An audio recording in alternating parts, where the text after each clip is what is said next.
today I think we're beginning our top 10, right, Alex?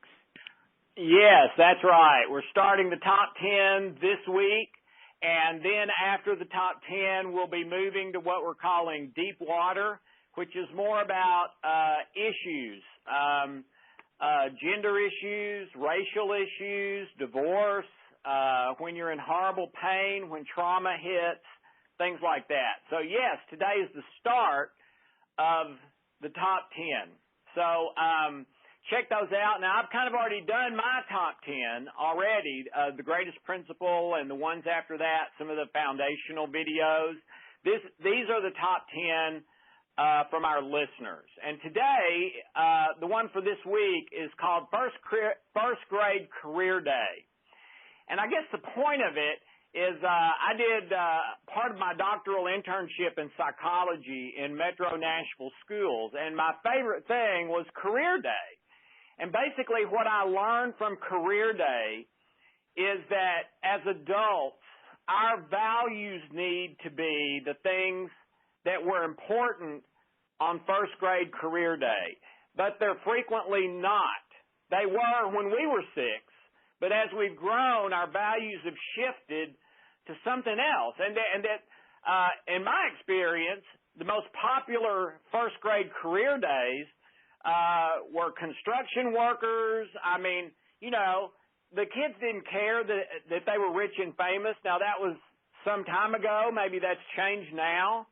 But even if it has, I believe that's where our values should be, because the things that were popular were fun, courage, doing something that matters, that makes a difference, doing what's right, helping others. Those were the really popular kind of themes at first grade career day. And when I remember back to like 6 years old for me, those were the things I valued and thought were great too. But then by the time I was 25 or 6, I really wasn't living by those values anymore. I was living by what's in it for me. I was living based on a lot of things related to money, a lot of things related to pleasure and pain, but not so much the first grade career day stuff. And if you're a sports fan, you probably heard the name Jim Valvano. He died of cancer, was the basketball coach at North Carolina State University, won a national championship, but died much too early from cancer. And ESPN teamed with him to establish the ESPN Jimmy V Foundation for Cancer Research. And when he wasn't far from death, he kind of gave the inaugural kickoff speech, and I just loved it. And one of the things he said is, he said, you know how you can know if it's been a great day? He said, for me, that's 3 things. If I have a day, every day, where I laugh a little, not at someone's expense, but just joyful laughter, laugh a little, cry a little, something touches my heart a little, and I learn something. Those 3 things, laugh, cry, and learn. He said, that's a heck of a day, man. It's hard to beat that day. And if you keep having that day that includes all those 3 things every single day, then your life is going to become more and more and more meaningful and purposeful. The first 2 of those, laugh and cry, are both relational. So you can't not prioritize relationships if you're prioritizing laughing a little and crying a little every day, because those are relational, okay? The things that tend to get us tripped up is pleasure and pain, which is our most primary programming, and it never goes away. We're just supposed to choose what is love-based, what makes a difference, courage, what matters, what's right, helping others, what's fun. We're just supposed to start prioritizing those things instead of pleasure and pain once we get to a certain point in our life. And in my experience, most people never do. They're at 50, 60, 70, 80, and they're not living by first grade career day values. They're living by money, pleasure, pain, what's in it for me, etc. So what I would recommend this week is, when you pray and meditate a little bit, think back to when you were in kindergarten or first grade. What were the things you valued at that point in your life? And then make a list of what you're valuing now based on what you think about and do. Not necessarily how you would answer that question. I don't have a doubt that most of you, if asked the question, would say, oh, yes, I value my kids and my wife, and, but are you living that way? The way you tell if that's what you're really valuing now is if you're living that way or not. If that's how you would answer, but you're not living that way, then that's not really what you value most, even though it's the way you would answer the question. So I would write down, what were my first grade career day values? What are my values now based on how I'm living?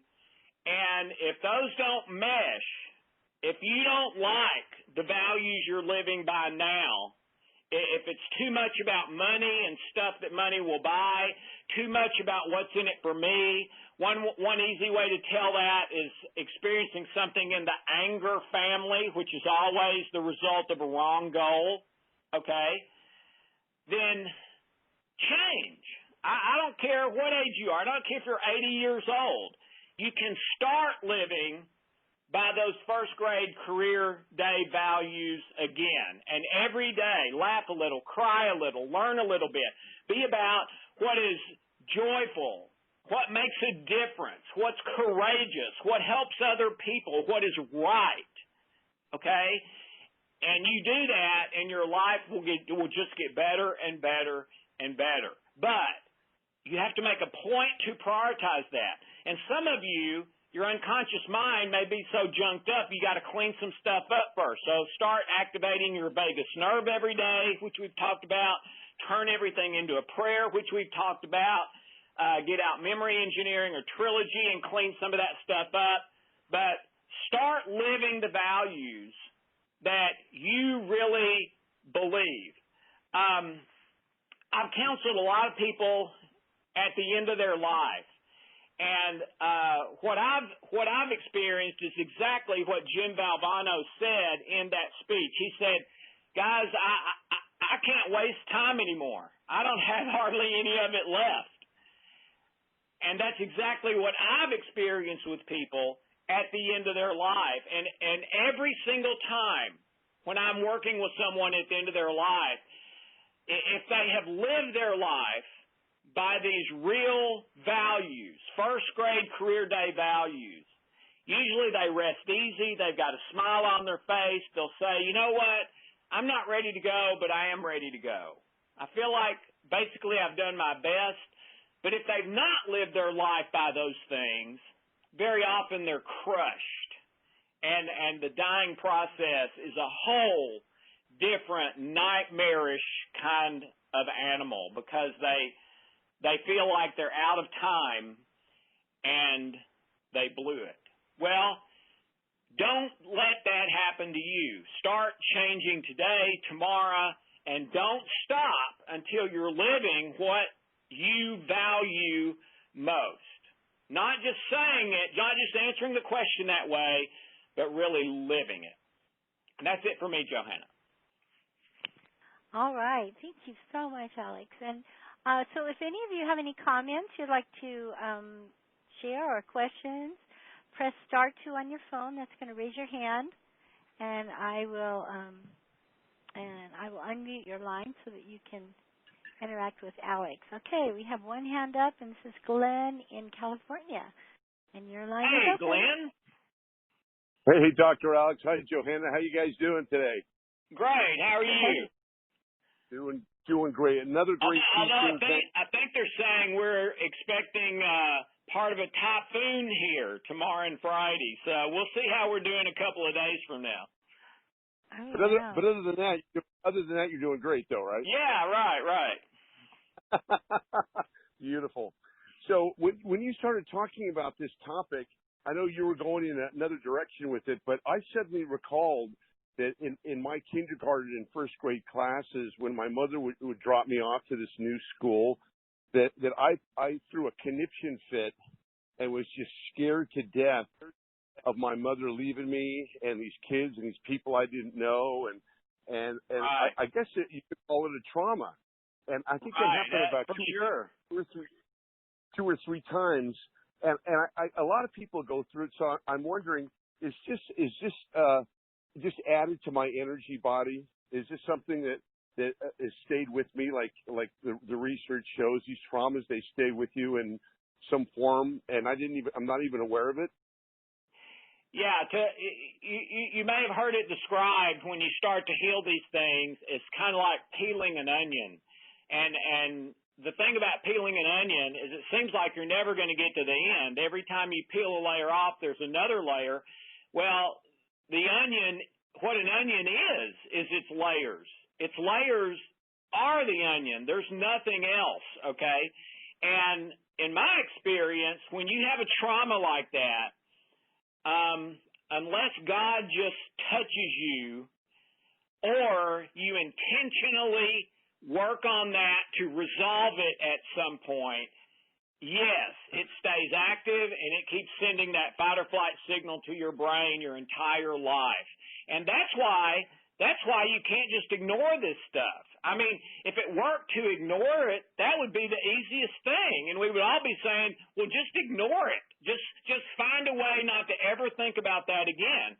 The problem is we used to think that the memories didn't do anything unless we actively thought about them. Now we know that's not true. They're active whether we're thinking about them or not, still resonating out that negative signal. So I would always advise go through a self-inventory of every category of the healing codes, every negative emotion, every belief, every negative thought, and see if you can track back to where it came from, or do your best to do that, and then ask that all the ones you can't remember that are related to that be healed as well. But yes, 90% of the time, 9 out of 10 times, they are still a trauma 30 years later unless either God touches you or you have actively worked to resolve it and you can feel it's resolved. So do you mean by God touches you, is that another name for grace, that it just disappears? Yeah, and I've seen that happen. It's happened to me. It's my favorite way, but it doesn't always happen. So if you seek that and it doesn't happen, all right, then get to work with some of the tools we've got to kind of fix it manually. Great. Okay. That's my question. Thanks, Dr. All right. I appreciate it. All right. Thanks so much, Glenn. God bless. All right. So if anyone else has any questions for Alex or comments like Glenn, please raise your hand. Star 2 is going to raise your hand. And if you're on the web, you can go ahead and type a question in, and I will read that to Alex. And we'll just give a couple more seconds, Alex. Sometimes it takes a couple seconds for the hands to show up. Okay, here's another one, and this is from someone in New Mexico. Your number is 9781, and your line is open. Hi, this is Mary, and I actually had just a comment on last week's thing about, I don't know if it was last week's, the one about grace at dying time. Yeah, dying grace at dying time. That, I just want to say that I've been using it as much as I can remember it, and it's amazing. I mean, I listened to you talk about it, and it was like, yeah, okay, sure. But then when I tried it, I was pretty shocked that, I mean, even silly stuff like, I don't want to brush my teeth right now. Well, you know, grace, brushing my teeth, grace, and, you know, at brushing my teeth time, and then I didn't have a problem doing it. I mean, it works on all kinds of stuff that I was really, it's just a matter of remembering to do it. But I just want to say thanks. That's like the simplest thing. I don't have to go into a long process with it or anything like that. I just think of that and think of God's grace all the time, and it was amazing. Well, Mary, thank you so much. And yeah, I started using it on big things and felt the power in big things. And then I sort of got addicted, and it spread to, like, brushing my teeth or little things like that. But you're right. And to me, the reason for that, Mary, is simple. Grace is in the spiritual realm, and the spiritual realm is where miracles happen every day. The natural realm, miracles don't happen. So if you're trying to live by the natural, which is only the amount of strength I have in this body and in my mind right now, okay, yeah, I've got a certain amount of energy. But if I plug into the spiritual, where unlimited and miraculous energy is available, oh, man, that's a whole different paradigm. So, yeah, thank you so much for sharing that. And one other thing, last night, or somebody was telling me over and over again that you're accountable and you're saved. So it was, you're accountable and you're forgiven. So it's like I have to do the best I can, and when I can't do it, it's okay. I mean, it was a really, really important little message for me. So anyway, I just want to say those two things.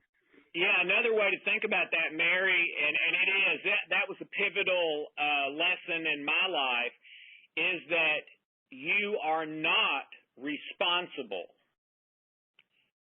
You are accountable. Those are two different things. The problem is people take on responsibility for their mistakes when they're not responsible. They are accountable, but that means to be able to give an account of what happened. Well, yeah, you can do that, and you are accountable, but you are not responsible, and that is not credited against you. Yeah. It is amazing. Yeah. Well, having your thing to read every week really helps me stay on track. So thank you. Well, thank you, Mary. God bless you. You too. Yeah. Bye. God bless you, Mary. Thank you. All right. Again, if you have a question or comment, like Glenn or Mary, just raise your hands. *2 is going to raise your hand, and we'll unmute your line. And if you are on the web, you can type it in, and I will read it to Alex. See if anyone else raises their hand. Just wait a minute.